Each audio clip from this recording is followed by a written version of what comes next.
السلام علیکم، کیسے ہیں ویورز؟ امید ہے سب ٹھیک ٹھاک اور خیر خیریت سے ہوں گے۔ تو ہم نے سٹارٹ کی تھی پہلے شروع سے اردو کی گرامر میں ہم نے سب سے پہلے پڑھا تھا لفظ جب دو یا دو سے زیادہ حروف مل جائیں تو لفظ بنتا ہے۔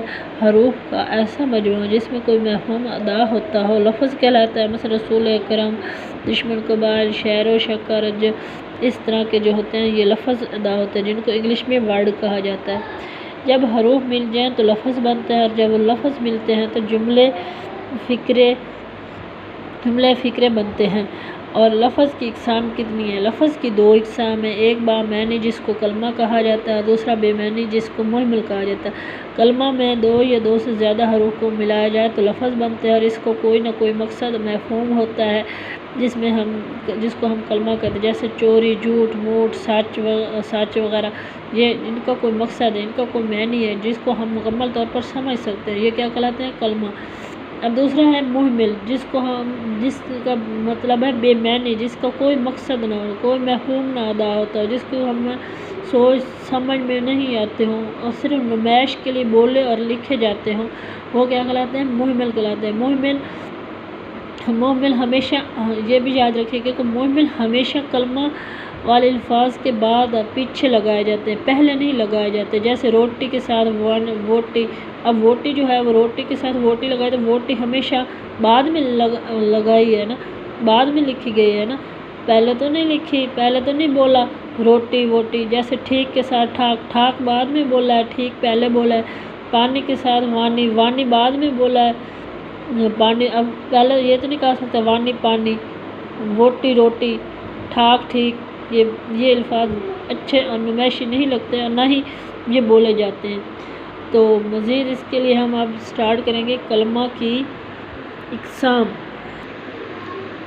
کلمہ کی اقسام درج ذیل 3 اقسام پر مشتمل ہے۔ سب سے پہلے جو ہے وہ اسم ہے، جس کو انگلش میں نون کہتے ہیں۔ اسم وہ کلمہ ہے جو کسی چیز، جگہ، شخص، جنس، جاندار و بے جان اشیاء کا نام ہو اور اس میں کوئی زمانہ نہ پایا جاتا ہو، علاوہ ازاں کسی حالت، کیفیت یا عمل کو بھی اسم کہتے ہیں۔ مثلا آدمی، شیر، ہاتھی، فوج، دریا، لاہور، سرگودا، قائد اعظم، علامہ اقبال، محبت، کمزوری، غلامی، گائے، بیل، گندم، چاول، مرد، عورت، جسم، مسجد، قلم، میز، کرسی اور گلاس وغیرہ، یہ کیا کہلائیں گے؟ اسم کہلائیں گے۔ اب اس کی انگلش میں یوں ڈیفینیشن دی گئی ہے: The name of some person, place or thing is called a noun. Moreover, the name of quality, action or state also noun. یہ کیا کہلاتی ہے؟ اسم کی انگلش میں ڈیفینیشن ہے۔ اب ہم پڑھیں گے فعل۔ فعل وہ کلمہ ہے جس میں کسی کام کا کرنا، ہونا، سہ نہ پایا جائے، جو کسی شخص اور چیز کا نام بھی نہ ہو، اور اس میں 3 زمانوں ماضی، حال اور مستقبل میں سے کسی ایک زمانے کا پایا جائے۔ مثلا کھایا جائے، کھاتا تھا، کھاتا ہے، کھا رہا ہے، کھائے گا، کھاتا رہے گا، روئے گا، رو رہا ہے، جا رہا ہے، آ رہا ہے، جائے گا وغیرہ، یہ کیا کہلائیں گے؟ فعل۔ یہ ہمیشہ کوئی بھی جملہ یا سینٹینس لکھیں گے تو یہ اینڈ میں ضرور آتے ہیں اور ان کو فعل کا۔ اب دوسرا ہمارا ہے حرف، جس کو انگلش میں لیٹر کہا جاتا ہے۔ وہ کلمہ جو کسی چیز کا نام نہ ہو، اس میں کوئی زمانہ پایا جائے، یہ اسم اور فعل کو اکٹھا جوڑنے اور ان میں رابط، تعلق اور جوڑ پیدا کرنے میں اہم کردار کرتے ہیں۔ اگر حرف نہ ہو تو اسم اور فعل بیکار رہ جائیں گے۔ جو ہی یہ اسم اور فعل کے درمیان آئیں گے تو ایک با مقصد بات بن جاتی ہے۔ مثلا کا، کی، کے، پر، کو، نے، سے، تک، ساتھ وغیرہ حرف ہیں۔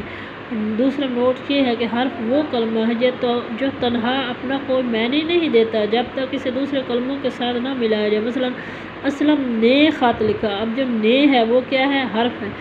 اب یہ تو نہیں کہہ سکتے اسلم خط لکھا، یہ غلط ہے، یہ نہ اسم جوڑا جا سکتا ہے نہ فعل جوڑا جا سکتا ہے، اس طرح کوئی اس کا معنی نہیں ہے۔ دوسری بات یہ ہے کہ حرف کا جو تعلق ہے اسم اور فعل کے ساتھ وہ ایک چولی دامن کا ساتھ ہے، اگر یہ نہ ہو تو کوئی بھی لفظ یا کوئی بھی جملہ لکھیں گے تو وہ بیکار ہے۔ اکرم کو سامان دیا، اب جو کو ہے وہ حرف ہے، اب یہ نہیں کہہ سکتے اکرم سامان دیا، کچھ سمجھ نہیں آتی، کچھ معنی نہیں ہے اس کا۔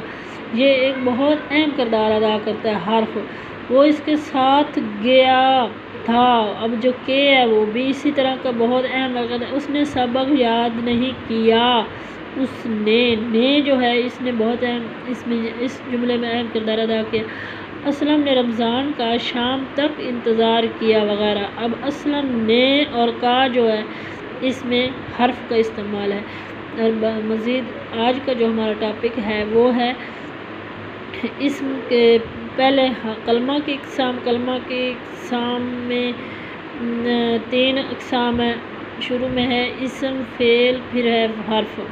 اسم میں یہ ہے جاندار اور بے جان اشیاء کا نام وغیرہ کو شامل کیا جاتا ہے اسم میں، اور فعل میں جو ہے وہ اس میں ماضی، حال اور مستقبل کے جو زمانے پائے جاتے ہیں ان کو شامل کیا جاتا ہے۔ جو حرف ہے، جو فعل اور حرف، جو اسم اور حرف کے ساتھ بہت اہم کردار ادا کرتا ہے۔ اگر حرف کو استعمال نہ کیا جائے تو کوئی بھی اسم اور فعل کوئی معنی نہیں رکھتا، اسی لیے حرف کا بہت ایک چولی دامن اور ایک بہت اہمیت کا حامل ہے، جس میں کا کی، کو، کے، پر، نے، ساتھ، میں وغیرہ یہ بہت اہم کردار ادا کرتے ہیں۔ آج کا ہمارا یہی ٹاپک ہے اور اس کی مزید اس کی آگے گرامر کی اقسام کی وضاحت کریں گے۔ میرا آپ سے یہی گزارش ہے کہ آپ میرے چینل کو شیئر، لائک اور سبسکرائب کر دیں۔ وعلیکم السلام۔